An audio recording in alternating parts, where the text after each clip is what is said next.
What is she wearing? What is she wearing? She wearing black Air Forces. Right. I guess so, but I guess so. Yeah, I guess so. Yeah, you but just she, I mean, she makes them look fly. So yeah. Nah, she does. Yeah, she make them look fly. She make them look fly. It's so. the gold. The one thing I didn't get to compliment you on was I like the gold trimming on the bottom. I like the brim. I like the gold so brim. she made it work. She made it look good, but you know, yeah. So great job, Friday. Yeah, great job, Friday. Great job, yeah. But you know, someone comes and sits next to you with a pair of black Air Forces. You gotta you gotta give them a second. Yeah. You gotta be like, why you got those on? Yo, true story. My bro Caleb, like my dance partner, he had on black Air Forces. I hadn't seen him in like 3 months. And the first time I saw him, he had on black Air Forces. I was like, yo, bro, what, like, where do you work, bro? Like, is that like a uniform? Yeah, like, is that a uniform, bro? Like, why are you wearing black Air Forces? He's like, nah, bro, chill. I like him. I'm like, all right, man, you got it, bro. All right, if you like that, hey, look. If you like him, you like him. Yeah, but like, if you walk up to me and you're like trying to shake my hand and I look at your feet, I'm like, you got black Air Force. I'm assuming you're up to something. Yeah. I don't trust you. Yeah. You ain't up to no good, bro, respectfully. Welcome to the show. How you feeling? I feel good. We were chatting a little bit before the cameras turned on, but I wanted to like talk about it in person. So you were telling me how you're back in school now. Yeah, I am. You're about to graduate in December. Yes, sir. City College of New York. Congratulations. Thank you. But what I found most interesting about when you started telling the story, because you got very proper and you were like, oh, I'm about to tell the story.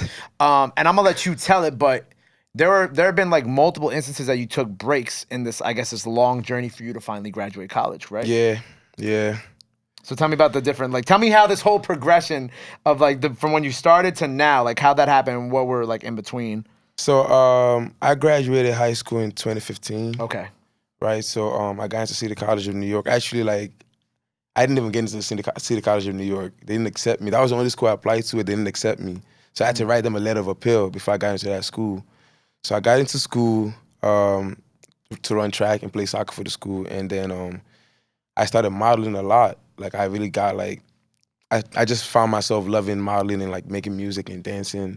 So, like, I kind of just told my parents, like, yo, I think I'm going to take a break from school. So I took 2 semesters off from school to go really, like, pursue my modeling career, and, like, got so good. Like, I was able to book Nike. Like, I modeled for Nike, so I had, like, a whole, like, billboards on 34th Street for, like, months. And then I also booked, like, Adidas in that month, and, like, in those times where I took off of school. And then I went back to school, you know, and then that's when, like, I really started, like, because I've always danced with my dance group, Avia Boys.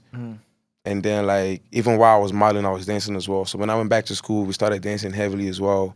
And then in 2018, God blessed us with the Grammys, so we got the chance to work with Grammys and Rihanna. Like, you know, we co-choreographed the Afrobeat part of the dance portion.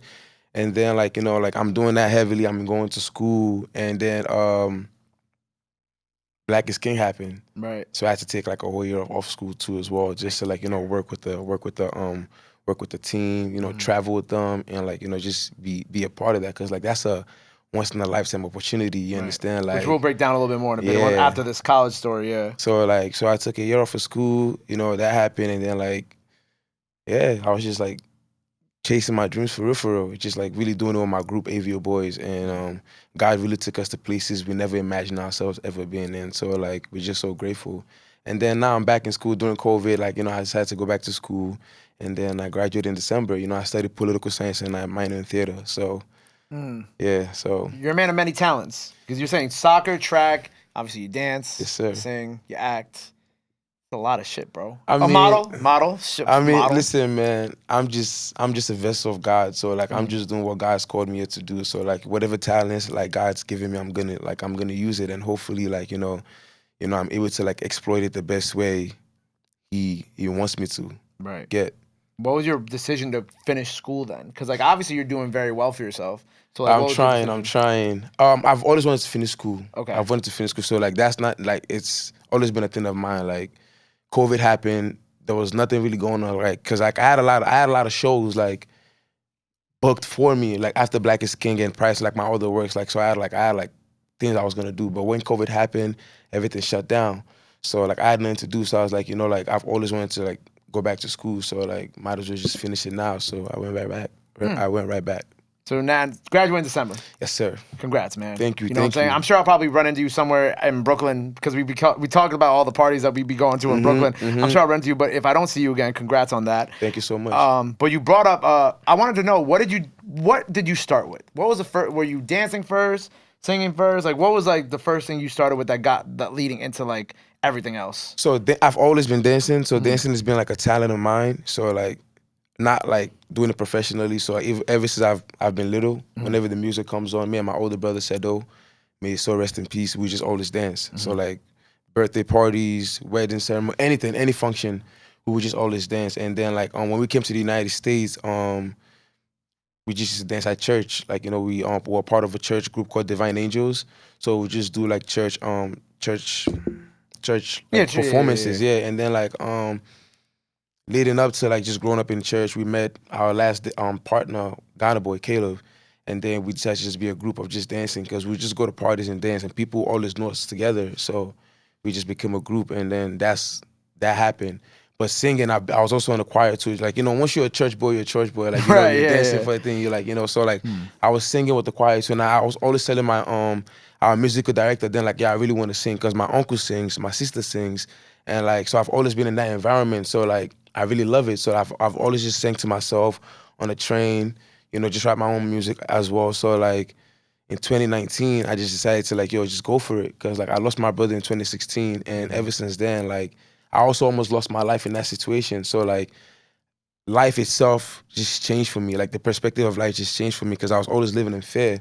You understand? So when that happened, you know, it's like you only have one life to live. Like I could have lost my life and I would have never done anything that made me happy. So like now I'm just doing what makes me happy. So music is something I've always wanted to do. So I just like, you know what? I'm gonna do it. I'm doing it now. That's beautiful. Thank you. That's beautiful. So like after that, you like had like a whole new different like outlook on everything too.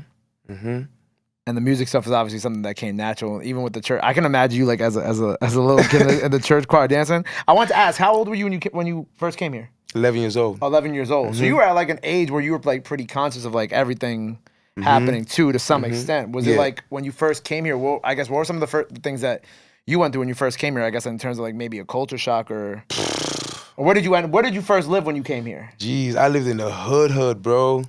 I live in Flatbush Ave, like Vanderveer, like you know, Nose Strand and like right there, like I know exactly what you're talking about. Right, that's where I used to live, bro. Like I came in when I was 11, and the first thing that like the first shock that happened to me and my family was when I was in Nigeria. Like I took an exam called the common entrance exam, right? That exam is for like advanced kids who like are like advanced in the class they are to see how advanced they are. So like if they pass the exam, you know, to a degree, they will be able to skip a bunch of classes. So I took that exam and I passed. Like I skipped 3 grades.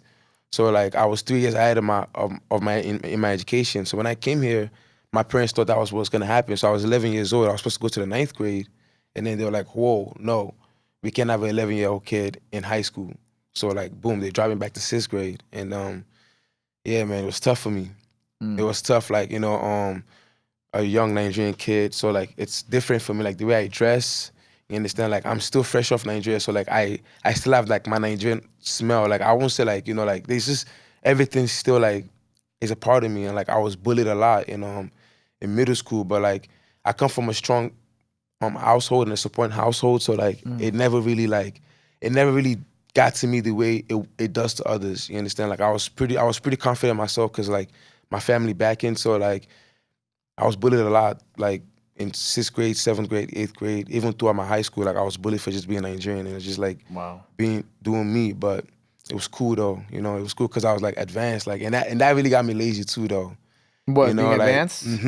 Because like the classes I took in Nigeria, like I already passed a bunch of classes. So when I got here, like I'm taking a whole bunch of classes that I done took already. Like I don't need this anymore. So like I just kind of like just was chilling through all middle school, even high school was chilling. And then when I got to college, it hit me because now I'm like, I've caught up to where I need to be. Yeah. But I've gotten so lazy with school now because like I've just always like been ahead. Now I'm like there. So it's like, yeah. It was a different thing trying to go to the city college, because then you're like, shit, now I gotta like actually do. Yeah, now I actually have to put in work. Yeah, so like my freshman year, I was even like messing up a little bit too. Like, oh, I was like, gee, like, yo, like I gotta, because I was out here just playing basketball, trying to talk to girls, you know, like I'm on the track team too. Your regular shit, yeah. Messing around and like boom, boom, 2 Fs. I was like, oh. I mean, I wasn't getting financial aid too, so like I'm paying for those classes. So yeah, and after that I was like, all right, bet, let's get to work. Yeah, focus. And then obviously all the other incredible stuff happens Right. along the line too. Yeah. So like what I didn't know when you mentioned the Black is King stuff, I didn't know that it was like a year-long thing for you. Like it was 'Cause, like- properly like a year-long process of everything Yeah. from beginning to end. Yeah, cause like so like we got called to come on set, and then we're there for months, and then like a month, 2 months, you come back home to like New York and stuff like that. But like I can't do that, you understand? Cause like honestly, like so like the plan wasn't even for me not to go to school, cause like we got called to help with Spirit. So Spirit is one of the songs in the in the Black is King album, right? So like we got called for that. That was the first thing we got called for with Beyonce's team. So like that happens, we do that project, we come back to New York, and then me and Caleb, we taught a class to already in New York, and then like I guess they liked it as well, so they called us back. You For another one, understand? yeah. Exactly, to come help out with already. And then from there, and that's when, like, going back, I was like, yo, like I can't clock in for the fall semester, because like this was happening throughout summer. I'm like, I can't go to school in fall. I have to like take off. So like that's when I took off. I just took off fall, and then up until when the whole project was done. Wow. And it's crazy because like, a lot of the like Black is King stuff is like it's like a sequence of music videos with a story being told in between Right, too. exactly. So like the fact that you're talking about like Spirit first and then obviously already is just like it's interesting hearing how that came along. Because at first it sounds like that wasn't really the plan to do like this whole thing, but then it turned into this. It turned into this whole thing. Like God just works in miraculous ways, bro. Because like Yeah. I was one of like 100 dancers when this whole thing started. Right. You understand? Like it was a proper like legion of dancers, like professional dancers, you understand, like trained as well, and then to be the last, like, like it's not the last man standing, because like, there's different visions for different things, you understand? Yeah. But like to be the ones to have been selected to like be the blue man in the whole project was just like it's not my power, not my might. Like I didn't have nothing to do with that. So it's just like whenever I think about that, I'm just always like thankful, and just like I just give thanks. Also, you had one of the most like I would say viral parts of the whole thing too, because I felt like you couldn't go anywhere on Twitter without seeing it too. You know what I'm saying? So like also on top of that, like in terms of like, if you ask people like what do they think about when they think about like Beyonce's like Black is King, besides the album, that inspired it being incredible, like you think about that, the scene of Y'all Two, where you're painted and all that. Like that's what I like. Yeah, because I remember when it came out online, I was like, that was like the scene that everybody kept on tweeting and shit like that. You know what I'm saying? Like, so that's what I think about too. Like that happened on my birthday. That was on your birthday. On my birthday, like it's like when I think it's like it was meant to be. Yeah, facts. For me, like it was meant to be, because like I was on set on my birthday that day. When we shot that, I was on set on my birthday, and like nobody knew, you understand, except for like my friends and some of the people on crew. So like to be there, experiencing that on my birthday, and then for that to be the most, like one of the most viral aspect of it, like it's just like like a full circle moment. Like it's just like damn, anything could have gone viral in that thing, because like every piece of that project was like, it was amazing. Yeah, it was facts. well, like it's very well done. So it's like but for that part to be like one of the viral parts, and it was shot on my birthday, like what else can I ask for? Yeah, I always say I don't think she got the tour after dropping that project originally, because it was because they did there's something. Like I don't know. I thought he was just giving something away like that. Because you just never know what could have happened after that. Right, yeah. Because COVID happened, so like there's a million different directions that like. That tour, if there was a tour, could have happened. If I don't even know if she was gonna. I don't know if she was gonna go on tour. I don't know anything about that. But like, that could have been a possibility. You understand? Right. And anything could have been a possibility. Probability, honestly. You feel me? And it's like, bro, COVID just happened, and we was just stuck inside. Like I'm doing like proper interviews, where like I would be at things I've seen when I'm watching on TV randomly, and I'll see like somebody being interviewed on BBC or like on channel like News 11 or something, like for something that they just done. You feel me? And now it's like it's my turn to be on TV. Like you get what I'm saying? Like it's my turn now. It's like, you feel me? But I'm on Zoom, bro. Like I'm like, hi. Oh, can y'all see me? Like, oh, is a connection? Like, oh, that's why you're so happy to be here in person. Like, bro, it's like, yo, I never got this experience, but like, everything happens for a reason. Right, everything definitely does happen. Because I think about like, because I think the last tour I went to for was like On the Run too, but that was even like for that. I think like even that was definitely way before that too. So I'm like, I can only imagine what like what could have happened? Like an Afrobeats themed tour with her would have actually kind of been like in terms of like stadiums and things like that. You definitely would have been there, of course. Like, I just sometimes I just think about like how like nice it would have been on stage, different like states or different countries, just hitting that same choreo right next to her. Like one day, you never know, you might get that call. You just never know. You never know. But I want to ask you, kind of like shifting gears to the music stuff. Like, I asked Fadi this, like as a being from Africa and then being a New York based like Afrobeats artist. Obviously, you're a lot of other things, but like in terms of like the music, how do you kind of navigate that, right? Because like I wanted to kind of get your opinion on that as well. Like in regards to how do I navigate? Like in regards to what? Like putting out the music, and then like also because what we spoke about was like very much like a lot of the people who've been coming here, right, have been like they're based overseas. They're not based here in New York, right? Yeah. And I didn't even know until GQ put me on that there's like a big Afrobeats community of artists just here in the city too.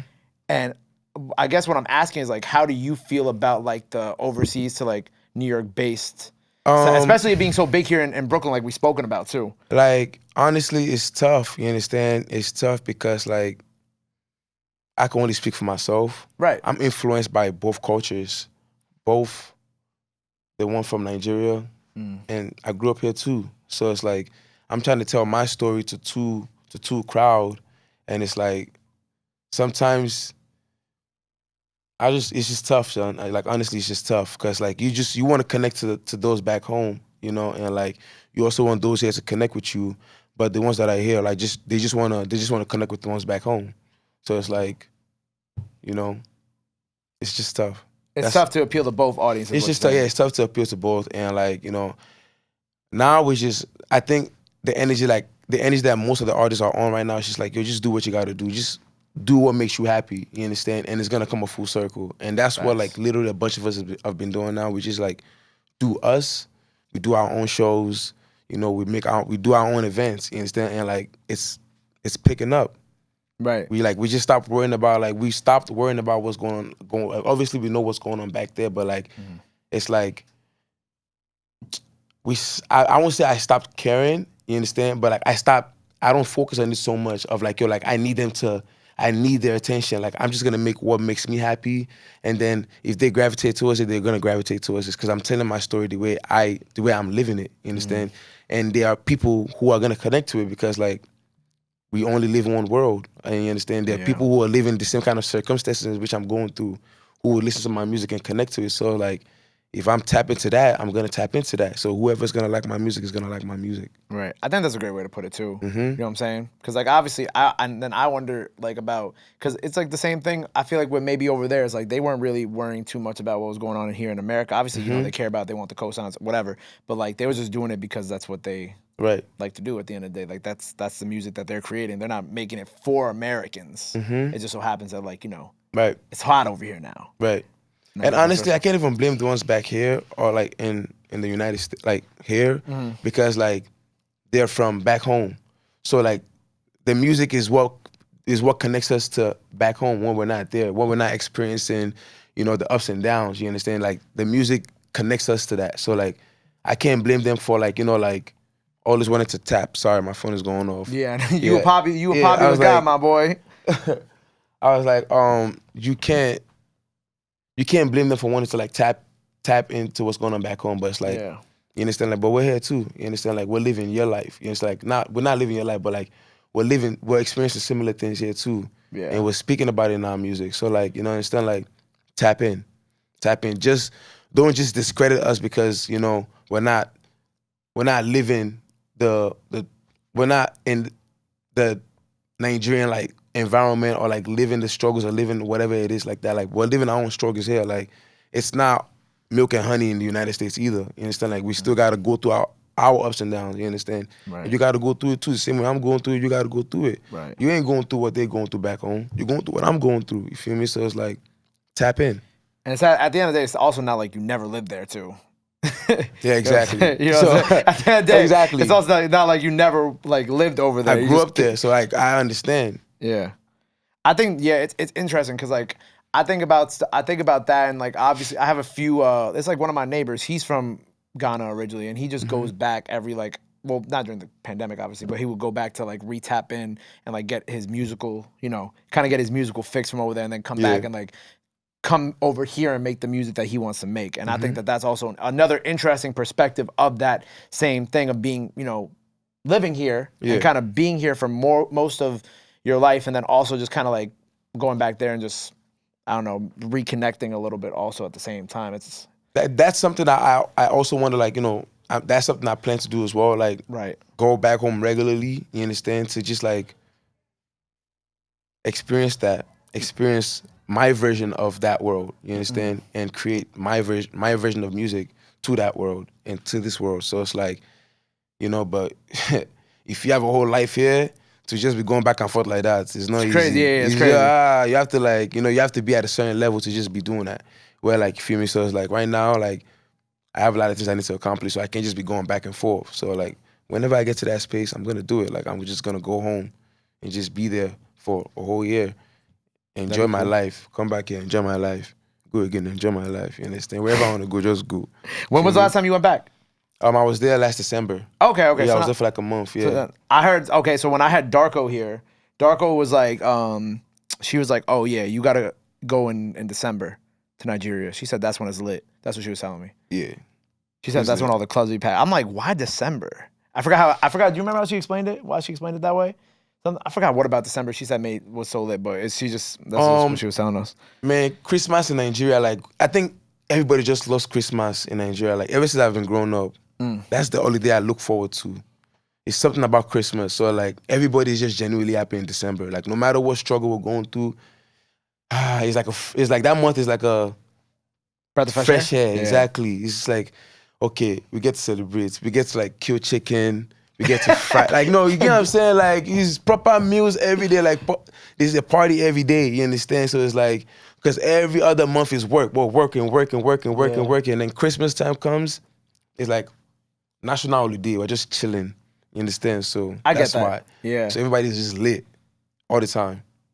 Nigeria in December. Look, there you go. a second artist from Nigeria has come on here and now said that Nigeria in December, you gotta go. That's crazy. That was my first time experiencing Nigeria in December, like, as an adult, like, you know, like, alone. Right. But she was lit. Yeah, exactly. So it's like, I was like, because people talk about it when they go and come, you know, like, I never experienced this. So when I went back home, I was like, oh, okay, you know, it's not just by mouth. It's actually lit here, you know. So Nigeria in December, all of you. Nigeria in December. Now you know.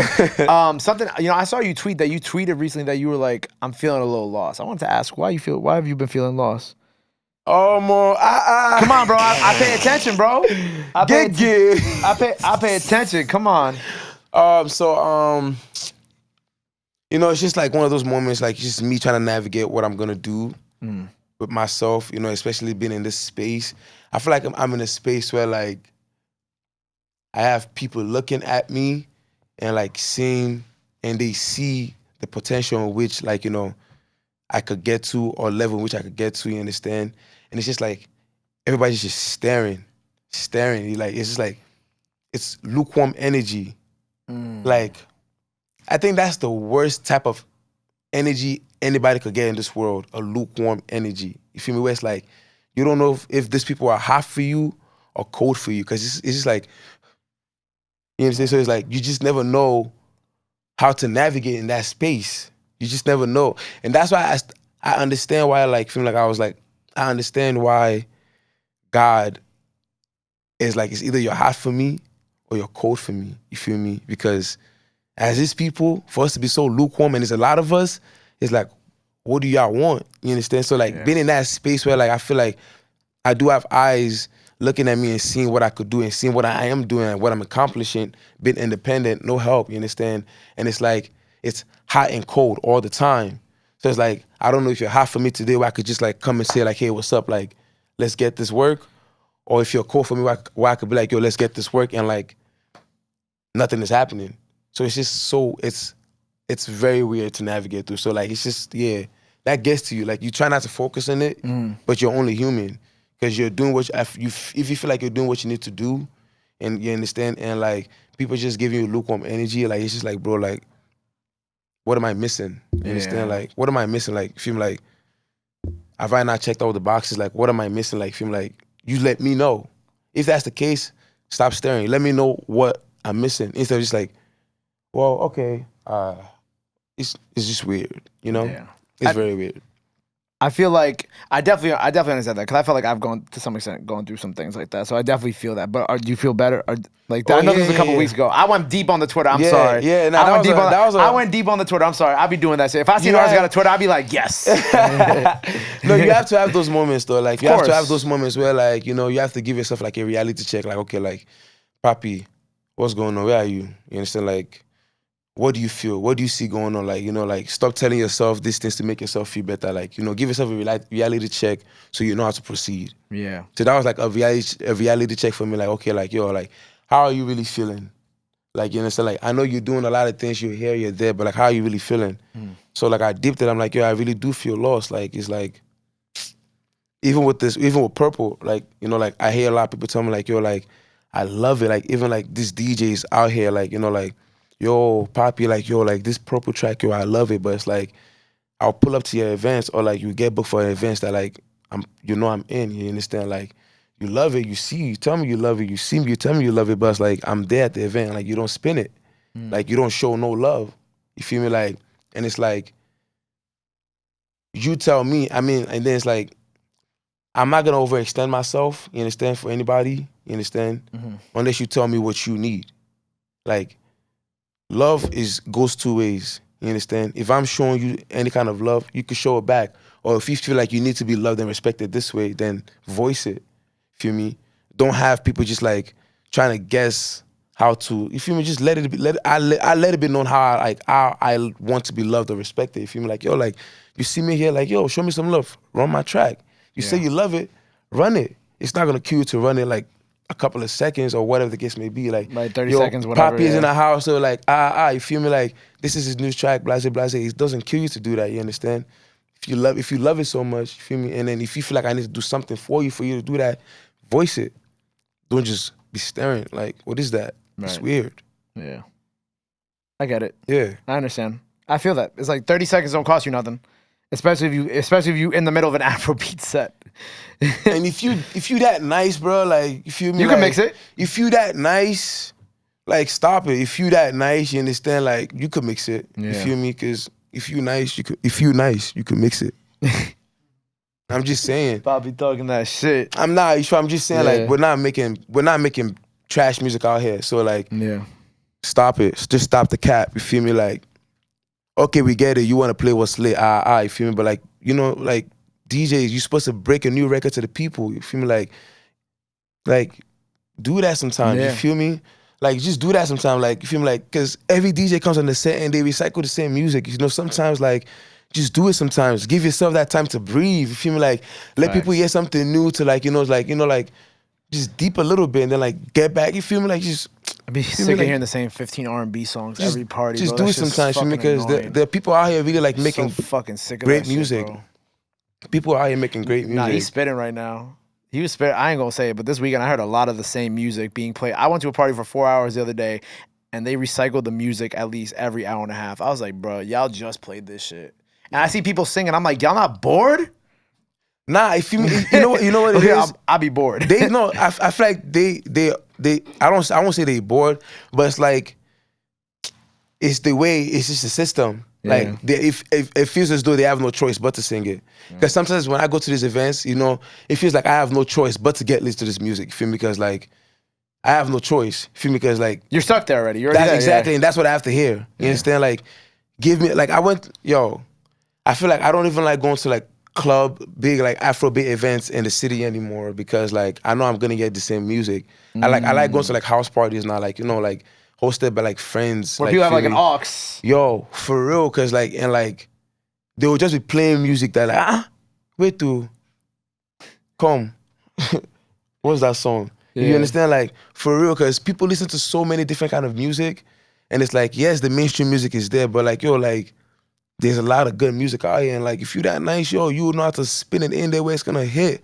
Like, people sample stuff now, like, even like with Last film, like, there's so many different like remixes that DJs are doing, you understand? So that, and it sounds very good. Like, you could do that as well. Like, you feel me? Like, get creative, bro. You You feel me? Like find good music and play good music and just like get creative. I'm just saying. It's really that simple. It's really that simple. Like I said, I'm sick of hearing the same 15 R&B songs from fucking 2005. Like, Jesus Christ. Like, haven't we moved that? Haven't we progressed as a people at all? That's, you know what I'm saying? Don't get me wrong. I love hearing classic Usher joints, but like for real, like twice in the same party, bro. Like, oh my God. Oh my God. Like, we gotta do better. We gotta do better. You know what somebody said yesterday? I'm not gonna say the party I was at because I want to go back. But don't gonna cast yourself away. Yeah, I'm not gonna slip up on this one. But at the party I was at yesterday, somebody goes, is there like a DJ rule book that has like the 30 songs that they have to play in an hour? And I was just like, damn, man. I started really like thinking about that and internalizing it. I was like, fuck, man, maybe like these, like, because it's always the same R&B songs, always the same songs from down south. Even like they did a little drill set, and I was like, and like they played like, the only new song that they played was that like Central C song, the Doja song, but that's because that's just hot right now. But like in 6 months from now, they're gonna keep playing that, like even if people know all the words, or is just gonna rotate out of their DJ. You know what I'm saying? Like, and it's like respect to like all those records. You understand? Because like you've. Those are clearly big proper, records, yeah. Proper bangers now, you understand? But it's like, you as a DJ, you know what a proper banger is, but like, you know, it's your job to really like facilitate the party. Don't make people bored. Don't like give them something new to go home to. Like give that. People should go home to at least like 3 new songs, I feel, or like 2. I like that, yeah. At 3 new least songs 2. at a party. If you're a DJ, like I feel like if you're a DJ, right, I feel like something for you to accomplish is like at least try to have like at least like 20 people to go home to like 3 new songs that like they heard from you. Like you're the reason why they like, oh shit, what is this song? Like, yeah, like I heard the Papi Ojo song. I heard, at the party, like, you feel me? Like I went to this party and this first. DJ was playing and he played this record, like you're like, and that's where I got the song from. Like, like you too, you too. People talk about you like, yo, he's the reason why I heard the song. You feel me? Like, not like, I don't know, just be different, shit. I don't know. Just be different. Just be different. Just be different. Be different. Like play some new stuff. I like some new stuff. I want to hear some new stuff. Yeah. That's it. Well, okay, so music-wise, what else we got coming up for you that the people got to be on the lookout for? Oh, man, I got this song called Knock Knock. Oh, man. Knock Knock is going to be a good one. Like, yo, everybody get excited. All my TikTokers. When's that coming out? Ooh, I don't know yet. Okay. We just to be determined. Okay, TBD. Just Knock Knock, TBD. TBD. Purple is out now. Any other new music stuff coming out? Knock Knock. I have a song called Find Mulatto, but I think I'm gonna change it to Find Gelato. Still depending, but that one too. Hey yo, please don't go. I want chop tayo too. Hey, Find Mulatto. That one too is there. It's coming. So coming soon. It's coming soon too. Soon. Things are in the works. Yeah. Things are in the works. They could also catch you on Law and Order now too. If you know, go check them out in Law and Order also. Yeah, that also happened. Congratulations on that. Thank you. What else do people got to be on the lookout for before we sign off here for the day? So I'm doing this challenge right now for Purple. It's called the Purple Dance Challenge. So all my dancers, all my friends, you know, like supporters, please hop on. It's very easy. I'm gonna put out a tutorial video for it for whoever needs help. But yeah. Let's just hop on the challenge. Let's do what's now. We'll focus on the future later. Right now, yes, it's the Purple Dance Challenge. It's the Purple song out on all platforms. So let's focus on Purple. Get me lit. Get lit with me. Papi's here. There you go. Well, okay, let the people know they can follow you at. Anything else you want to let them know? You already kind of let them know about the challenge, but let them know where they can follow you at this camera right here. You can follow me on Instagram on all platforms, Papi Ojo. That's PAPI_OJO. Thank you. There you go. Make sure you go follow him. Go run up Purple. Do that Purple Dance Challenge out now. New music on the way. Performance out now. Go run that up. Till next time, show him some love. Go show him some support. Love and support are free, but y'all already knew that. On the radar. Papi Ojo signing off. My guy. Thank you. Love. Love. Boom.